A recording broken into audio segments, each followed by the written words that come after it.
On reçoit Ramadan aujourd'hui avec beaucoup de stress. Combien de khatma je vais lire? Est-ce que je peux pouvoir jeûner? Le jour est lent. Est-ce que je peux pouvoir travailler le lendemain? Est-ce que je peux pouvoir travailler et faire tarawih? Est-ce que je peux pouvoir faire tahajjud? Est-ce que je peux pouvoir faire ceci? Est-ce que je peux pouvoir faire cela? La hawla la quwwata illa billah al-'ali al-'azim. Et du coup, on devient stressé.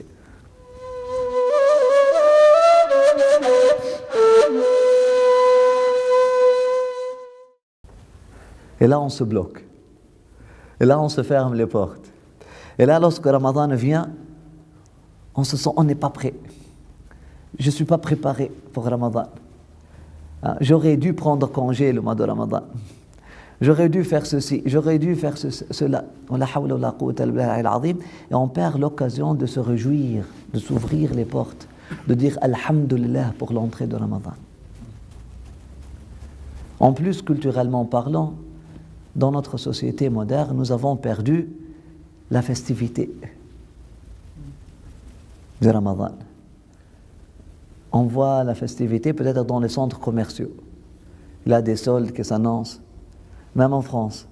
Subhanallah, même dans un pays laïque, les soldes de Ramadan, voilà, l'huile d'olive, les dates algériennes, l'huile d'olive marocaine, et puis la harissa tunisienne, voilà, pour être équitable. Hein? Le kebab libanais. هكذا سبحان الله لا حول ولا قوة إلا بالله العلي العظيم. Voilà, c'est ça la festivité. Une festivité de kebab. Ce n'est pas une festivité de kitab. هم أهل الكتاب احنا nous sommes أهل الكباب. C'est les chrétiens, les juifs sont أهل الكتاب, les gens du livre. احنا nous sommes les gens de kebab. أهل الكتاب versus أهل الكباب. لا حول ولا قوة إلا بالله العلي العظيم. C'est ça que nous avons gardé. Mais la festivité, la joie. Alors, Wallah al-Wahid al-Ahad, si vous dites à vous-même, je veux être un peu silencieux ce jour-là, le jour, ce qu'on appelle le jour d'attente du mois de Ramadan, et puis je vais rester en mode d'accueil. Vous allez voir qu'il y a quelque chose dans l'air qui change. Wallah, vous allez sentir un parfum différent dans l'air. Wallahi, vous allez le sentir. C'est matériel. C'est matériel.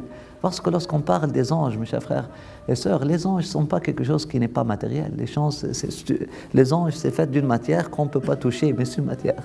Ça reste matériel. Ça reste du monde physique. C'est quelque chose qu'on peut toucher.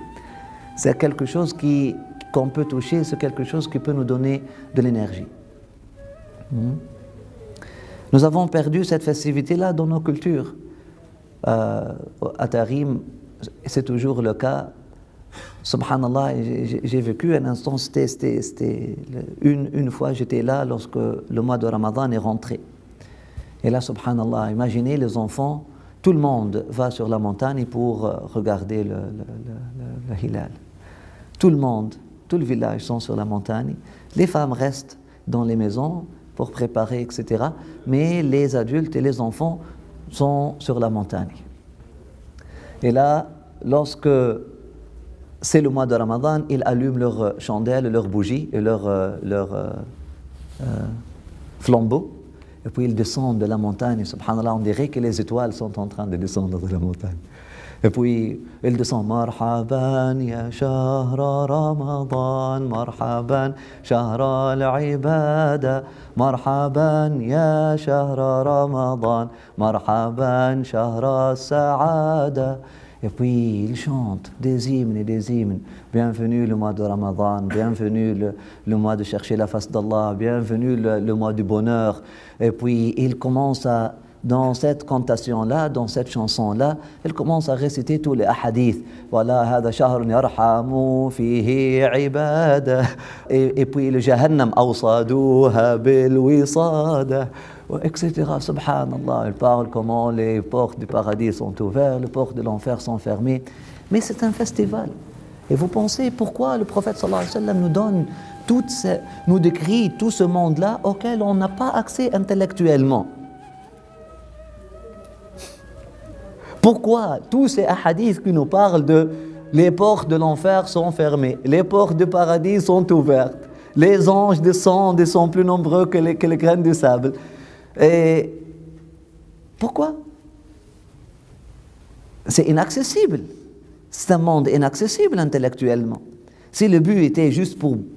Hein, il aurait pu dire, voilà, c'est un mois qui vient, un mois béni pour vous parce que vous allez être en bonne forme, en bonne santé, vous allez bénéficier du jeûne, ça vous donne une bonne énergie. Si vous avez la maladie du Crohn ou quelque chose comme ça va vous aider de jeûner, de ne boire que de l'eau ou quelque chose comme ça. C'est un bon régime alimentaire, etc., etc. Il aurait pu le faire. Un monde auquel on a accès intellectuellement. Pourquoi le prophète sallallahu alayhi wa sallam, non seulement il décrit un monde auquel on n'a pas accès, mais avec un langage qu'on ne peut pas compter, avec un langage qu'on appelle l'abondance. Pourquoi? C'est pour donner un sentiment de réjouissement. C'est pour donner un sentiment de réjouissement. C'est comme cet enfant-là qui rentre dans une maison et là, la maison, elle est pleine de cadeaux. Et là, il rentre dans la maison. Oh, waouh, waouh. À chaque fois qu'il voit un cadeau, il lui fait oublier le cadeau qu'il a vu tout à l'heure. Et puis, subhanallah, c'est comme ça. C'est effectivement afin de nous faire goûter à ce mode-là, à ce goût-là. Il faut accueillir les hadiths. Il faut les vivre, les hadiths du prophète sallallahu alayhi wa sallam. Et la majorité des versets, et la majorité de hadiths ne s'adressent pas à notre intellect, mais ils s'adressent à nos émotions. Ils s'adressent à notre wujdan, s'adressent à ce qu'on a, une entité en nous avec laquelle on peut trouver des choses, on peut goûter aux choses. La majorité, ces hadiths-là, lorsqu'il te dit, les portes de l'enfer sont fermées, les portes du paradis sont ouvertes,